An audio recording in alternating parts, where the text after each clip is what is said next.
Just 4 months until the Iowa caucuses, and candidates are ramping up the time and money spent in Iowa. We sit down with Democratic presidential hopeful and Minnesota Senator Amy Klobuchar on this edition of Iowa Press. Funding for Iowa Press was provided by Friends, the Iowa Public Television Foundation, the Associated General Contractors of Iowa, the public's partner in building Iowa's highway, bridge, and municipal utility infrastructure. I'm a dad. I am a mom. I'm a kid. I'm a kid at heart. I'm a banker. I'm an Iowa banker. No matter who you are, there is an Iowa banker who is ready to help you get where you want to go. Iowa Bankers, allowing you to discover the genuine difference of Iowa banks.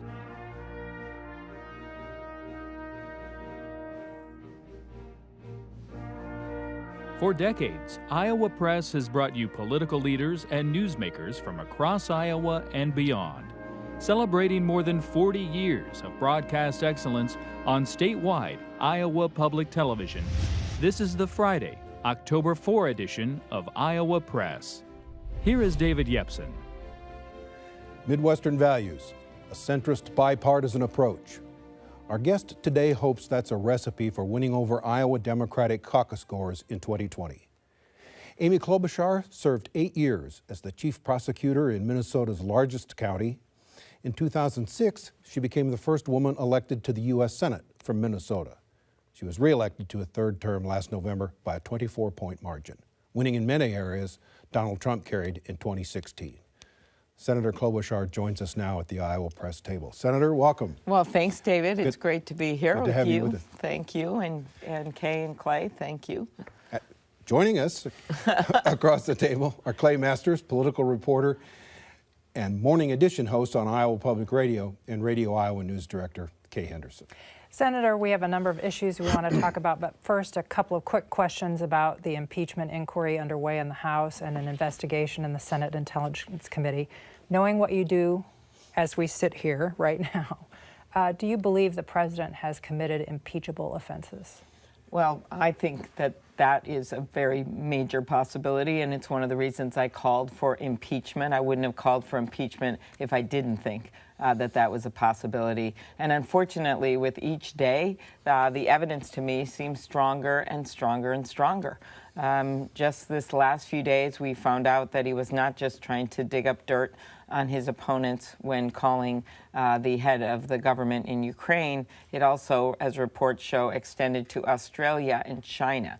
So it is literally like he is going around the world inappropriately calling world leaders, asking them to investigate his opponents. And you look back to the founding of our Constitution. James Madison at the Constitutional Convention actually said the reason we have these impeachment provisions in the Constitution, why he argued for them, was he feared that a president would betray the trust of Americans to what he called foreign powers. And that's exactly what it appears is happening here. We're now revealed texts back and forth with diplomats who seem to be doing the bidding of the administration and trying to figure out if they could make a deal with a new relationship with Ukraine in exchange for this investigation. It's outrageous to me, and we have a solemn responsibility to allow the House to go forward, and then the Senate will be the jurors, and we'll see what the evidence is. Is there a danger for the country in that it increases rather than decreases the polarization? I hope that's not the case, and I've been somewhat buoyed by the fact that there have been a few Republican governors that have called for this impeachment proceeding to start, that we've had one Republican congressman do that, and significantly, Iowa's Senator Grassley actually spoke out to defend the whistleblower after the president had really coined the phrase a spy about the whistleblower, when this was, by news reports, a CIA agent feeling that he had an obligation to come forward about a security risk for our country's security. And Senator Grassley was very strong in his language that a whistleblower should be allowed under the law to come forward with reports and shouldn't be attacked or threatened with execution, as the President of the United States did. Taking a look at this presidential race, polls have shown you in the single digits for quite a while now, but the latest Iowa poll showed that 80% of voters are still trying to figure out what they're going to do on caucus night. What do you do to convince them that you're the choice? Well, I think this is still early on, and Iowa voters are discerning and they get to know the candidates, and that's my hope. They should just call their friends and relatives in Minnesota. Hopefully they'll get a good verdict about me and a good report card, because I'm someone that does my work. I listen to the people. I go out to rural areas a lot. I'm the only one on the debate stage that asked to be on the Agriculture Committee, and have been very proud of the work we've done there, negotiating 3 farm bills, and been very involved in rural issues. I'm also someone that, of course, is from the middle of the country, and there's I think only 2 of us right now on that stage who are from the middle of the country in the Midwest. And I think that's an important attribute for the voters in Iowa. And then finally, I'm someone that gets things done. I've passed over 100 bills where I'm the lead Democrat, much more than any of my opponents that are in the Senate right now. And I think at this moment where you've got this guy in the White House that's making things up, that literally goes after people all the time, that you don't necessarily want the loudest voice in the room. We already have that. You want something different. And I'm someone that tells the truth. I have people's back. I think that people, if they're tired of the extremes in our politics and they are tired of the noise and the nonsense, then they should think about me. Because I'm someone that wants to be a president for not half of America, but for all of America. Turning to some of the issues which differentiate the candidates, let's start with Medicare for All. The poll that Clay just mentioned indicated that Iowa Democrats, at least, are worried that if your party focuses on this too much, that could be a loser in 2020. Others in the party are very insistent that the country needs to move to address healthcare problems, and this, they argue, is the solution. Why do you differ from Senator Sanders, the author of the Medicare for All legislation? Well, first I want to say my thoughts are with Senator Sanders. We're friends. We came in together. He was just in my state a few weeks ago and himself said that we were personal friends. And so I'm thinking of him and Jane, and hopefully he'll be back on the campaign trail soon. But we just have a difference of opinion on this. I think we have the same goal. And I want people to remember that about Democrats, that we have a unified goal to make sure we don't repeal the Affordable Care Act right now, which would take away so many protections, like allowing people to stay in their insurance if they have a pre-existing condition, could affect nearly half of America. This president is trying to do things like that right now. So I always try to remind people that we may have some different policy ideas right now, but what unites us is bigger than what divides us. What I would do to bring down the cost of health care is different than Medicare for All. I would actually put forward a public option, and that would allow people to decide if they want to buy into that, if they are in the Affordable Care Act coverage, or you could even do it outside of it. You could do it with Medicare or Medicaid, and that is different than throwing everyone off their current insurance in 4 years, which is what that bill says on page 8. And that was my memorable line in the debate where I sort of ribbed Bernie a little bit, and I said, I know you wrote the bill, but I read it, and on page 8, that's what it says. And I don't think that's the best interest of Americans, and certainly not for the people of Iowa. That being said, we can't just rest on our laurels and say everything's fine. It's not fine. People want more cheaper health care, and they want to be able to cover their families, and they want to be able to have less expensive prescription drugs, which is something that Bernie and I have worked together on extensively and introduced a number of bills together. Republicans are already running ads in Iowa that Iowans are hearing. They say the public option is unaffordable, taxes will go up. They say that, you know, Democrats are purveying socialism with this. Don't you run a danger in trying to counter that kind of argument? Mm-hmm. Well, first of all, I am not a socialist. I believe in capitalism. I was in the private sector for 14 years, and that's an important part of my experience that I haven't been able to talk about a lot, but I think it's very important to who I am. And a lot of people are in the private sector, and I think that we aren't talking about it enough.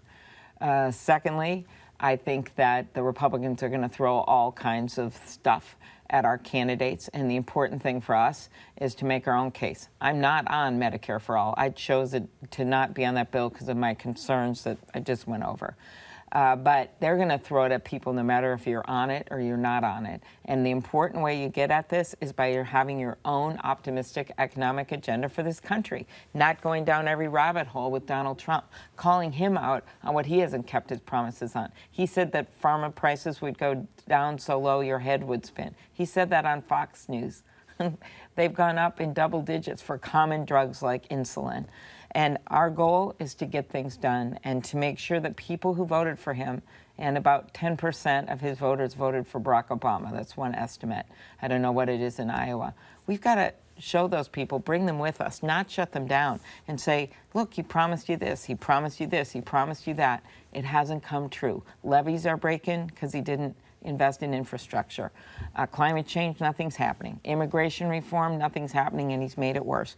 And then you go to health care and prescription drugs, he's made it worse. We got to make that case. Another thing that Senator Sanders was talking about 4 years ago that many other candidates in the race are embracing, free college tuition, canceling student debt. You don't go that far. Why aren't you embracing it? I embrace more affordable college and paths to success, and there are many different paths to success. So I'll start with my plan and then tell you my issues with theirs. So my plan is free 1- and 2-year community college. That's something Barack Obama wanted to do. Why? Well, that is the fastest area of growth in this country right now. I was just at Abraham Lincoln High School in Council Bluffs and saw the trade program they have going on there. That's because they forecast to have something like 6,000 open jobs. Many of them involve degrees that are not 4-year degrees. Many of them really well paying, welding, plumbing, all of these things. So the idea here is free 1- and 2-year degrees would help not just the community college, of course the students and our economy, but also the high schools that are trying to struggle with how to pay for having the students do this at the same time. Do the right thing. Secondly, for those 4-year degrees, double the number of Pell Grants. That's for people who need help, not for rich kids, for people that need help. Extended for families making $100,000 or less, and double the Pell Grants from $6,000 to $12,000 a year. I know it doesn't fit on a bumper sticker, but it's the right thing to do for this economy. Tie the loan payback for people going to in-demand jobs that we need. Senator, we've got way too many questions and not enough time. Student debt. Forgiveness of that or not? What do you want? I would, first of all, lower the interest rate. I figure if millionaires can refinance their yacht, students should be able to refinance their loan. But then I would also take the program we have now for loan repayments for like teachers. It's a good program. Betsy DeVos is screwing it up. I would make it work. And that means you work in that area for 10 years and then you get your loans paid back. And I would actually extend it into in-demand occupations. There's a list of them. Things like nursing and technology, to try to steer some of our students into the jobs that we need them to have. And they're all different levels of education levels for those jobs. But I think the bottom line is this. We've got to fit our education plans into our economic plans and needs for our country. That's how you make it work. And what I'm afraid is if you just say to, first of all, why would you pay for rich kids to go to college when we have limited needs and a mounting debt? That makes no sense. That's what this plans do. They cannot deny it. That's what they do. And something like over 10% of kids at public colleges come from families that make over $200,000 a year. That's what they'd be doing. They'd be giving them free college. Secondly, I don't think like carpenters should have to pay for the kids of wealthy people to go to college. Secondly, you don't want to steer everyone to a 4-year degree. A lot of kids want to do 1- and 2-year degrees. What we should be doing is figure out if someone decides to be a janitor, someone decides to work in a nursing home, how do you make it so they can raise their family? That means increasing the minimum wage and making sure that we've got good health care and good child care and retirement for them. That's the key. It's not trying to make everyone go on one path. Shifting to gun policy, for years, those of us who've been covering Democrats on the campaign trail have heard Democrats say, we're not going to take away your guns, we just want background checks. Now you do have some of your colleagues calling for confiscating guns. How has that changed the debate? I don't think it has greatly changed the debate. I think that we all agree on so much. I think we should have a voluntary buyback program instead of mandatory. But that being said, the key is that the Republicans haven't done one of these things. We haven't even passed my bill to close the boyfriend loophole that basically says that if you've been convicted of serious domestic abuse against your wife, then you can't get a gun. That's what the law says now. But if it's your girlfriend, you can. And yet half the domestic homicides involve dating partners. Secondly, we don't even have the universal background checks fixed yet. Mitch McConnell won't let that come up for a vote. Or fixing the Charleston loophole, which basically says, hey, cops should be able to finish their jobs vetting before they issue a gun permit. Those bills are right now ready to pass, and they unify every single person on that debate stage in the Democratic Party. Assault weapon ban. Limitations on magazines. Those are things that I would do if I was president. So that's what we need to do. And we can have debates on some of the other issues on the side, but mostly those are the major things. Because no matter what buyback program you have, if people can go out and buy a new assault weapon, it's not going to work. Clay has the next question. This is a question about climate change. You're a Midwesterner running for president. You no doubt know that many farm groups are opposed to more regulation. On the topic of climate change, what kind of policy would you put in place so you're not angering these farm commodity groups or farmers? You know, I love taking the stage in New York City during the town hall, being asked a similar question and stood up for our farmers because I see farmers as part of the solution. We put a pilot program in the Farm Bill that had broad support that actually rewarded farmers for, saying, planting winter crops and other things that could actually capture carbon and be part of the solution. So I see it that way. I see it as part of the solution as we look at plantings and new technologies. And just as Tom Harkin's leadership showed with the CRP and CSP and EQIP programs that are focused on conservation in the Farm Bill, you can also do that with climate change. So that's one thing. I think the second thing is we all know we got to do something. Look at those levees breaking out in western Iowa. Look at the flooding that we saw in eastern Iowa. And this just doesn't stop. So it's got to be a combination of infrastructure. I came out with a clear infrastructure package for roads, bridges, levees, you name it. And then it is also about putting back in place the clean power rules, the gas mileage standards that this administration has gone backwards on, and then coming up with very strong legislation to tackle climate change, which includes putting a price on carbon. Another question in this campaign is the issue of tariffs and our trade war with China. How would you as president stop the Chinese from stealing our intellectual property?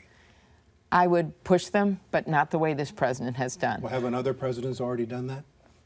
We have reached a point where we have to do something, but we do it best with our allies. And what this president has done is he's used a meat cleaver, or maybe a tweet cleaver, to deal with this problem.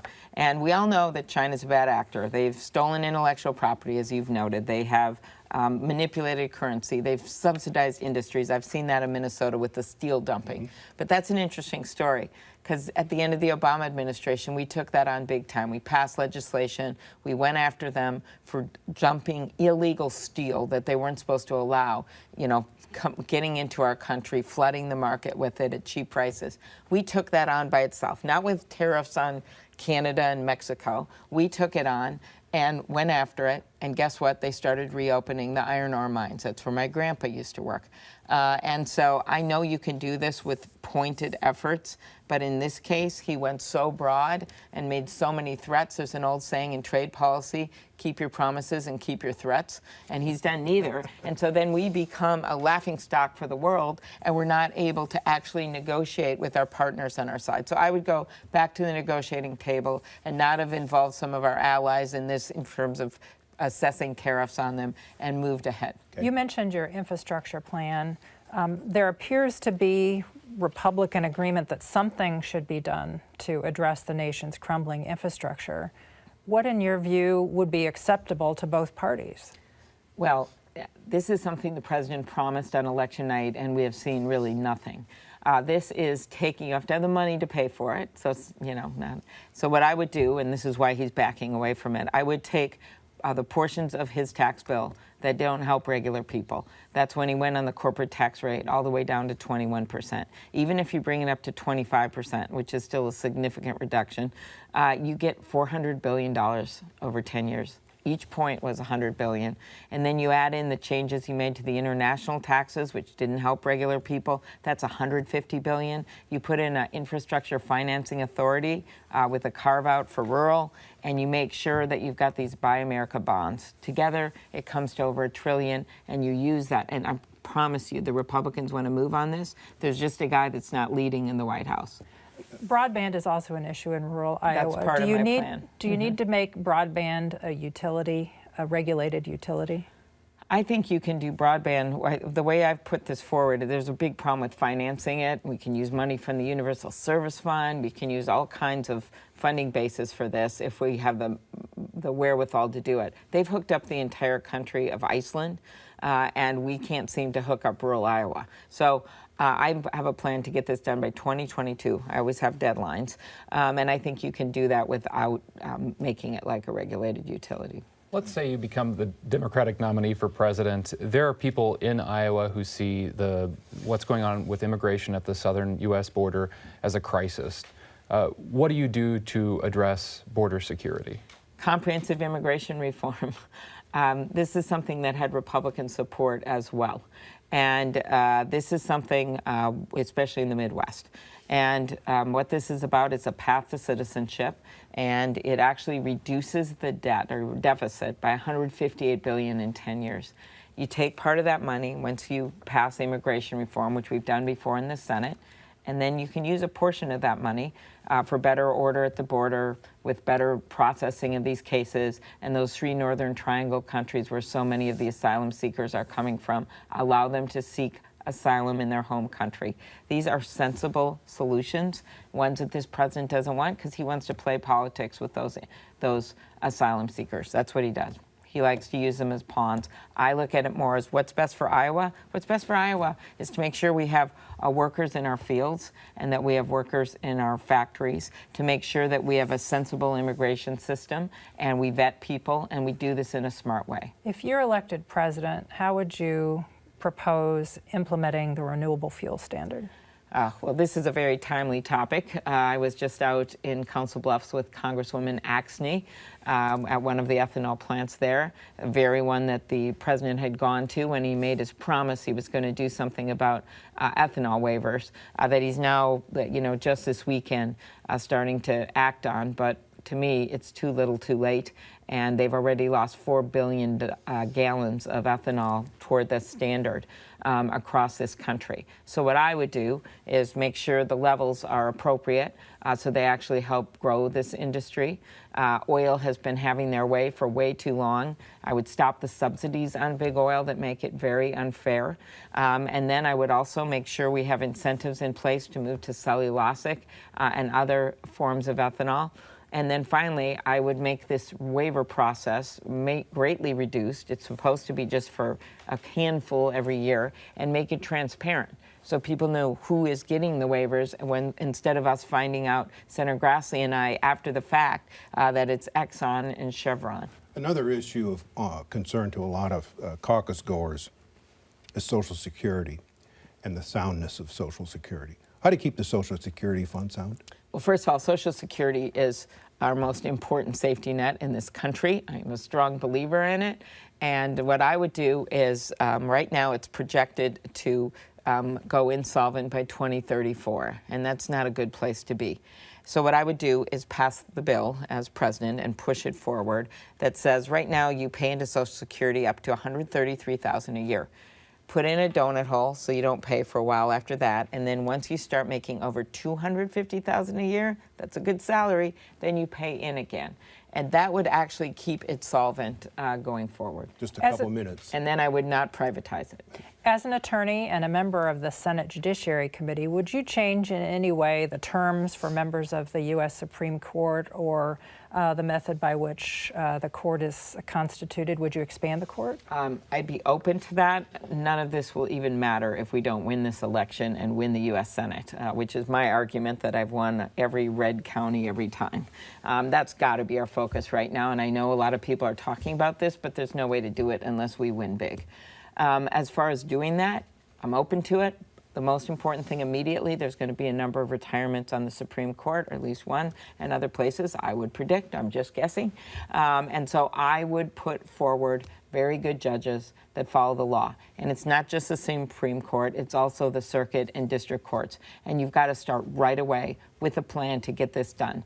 That got delayed during the Obama administration because we were in the middle of the economic downturn, but it has to happen right away. Senator, we've got less than a minute left, and I'll leave it to you. What's the most important thing you want Democratic caucus goers to remember about you on February 3rd? That I bring people together. And that is what I've done in every race by bringing in a coalition of Democrats, including a fired-up base. We had the highest voter turnout last time when I led the ticket, as well as independents and moderate Republicans. If we want to get any of these things done that we're talking about, whether it's climate change, immigration reform, bringing down the cost of health care, we've got to win big. And that's me. And I'm also someone that governs with a command of details, I hope you've seen today, but also from the heart, and bring people with me. And that's what Iowa is all about. That's what our politics are all about in Minnesota. And I think we need a little dose of that in Washington, D.C. Senator, thank you for your time. Thank you. Appreciate it. And we'll be back next week with another edition of Iowa Press at our regular times, 7:30 Friday night and noon on Sunday. So for all of us here at Iowa Public Television, I'm David Yepsen, and thanks for joining us today.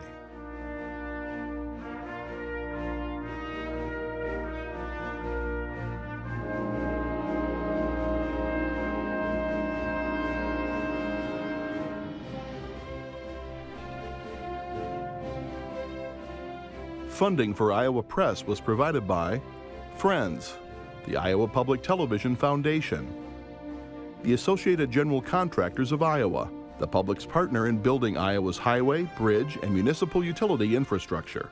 I'm a dad. I am a mom. I'm a kid. I'm a kid at heart. I'm a banker. I'm an Iowa banker. No matter who you are, there is an Iowa banker who is ready to help you get where you want to go. Iowa Bankers, allowing you to discover the genuine difference of Iowa banks.